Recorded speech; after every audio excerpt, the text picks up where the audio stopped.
वॾियल ॻोठड़ी हाशिम में मरहूम police officer Baradar Abdul Fattah तूनो जी यादि में अहमद रज़ा तूनो, अब्दुल क़दीर सोलंकी ऐं वॾेरे जनेद अहमद तूनो वॉलीबॉल रांदि जे नायक टूर्नामेंट कई वई, जिन्हनि में 2 टीमनि हिसो वरितो। जॾहिं त नायक टूर्नामेंट में यूसी चौधरी जी चेयरमैन सरदारज़ाद दानिश खान तूनो ख़ासि महिमान तौरु ऐं अॻूणी UC vice chairman Abdul Wahab तूनो,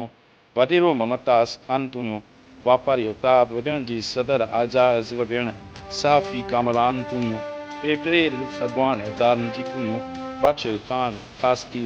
counsellor सरताज अहमद तूनो जी अॻवान मोहम्मद अर्शे अरे ज़फ़र तूनो, हसनन तूनो, नियाज़ मगीर, हाफ़िज़ मरान तूनो, बशीर अहमद तूनो, थिरियल रहमान ख़ासकी समेत सभिनी माण्हुनि शिरकत करे रांदि देखी ऐं रांदीगरनि खे ख़ूबदार ऐं इनाम पिणु ॾिना। जॾहिं त आयल महिमाननि खे अॼु सिंधी टोपी ऐं गुलनि जा हार पिणु पाराया विया।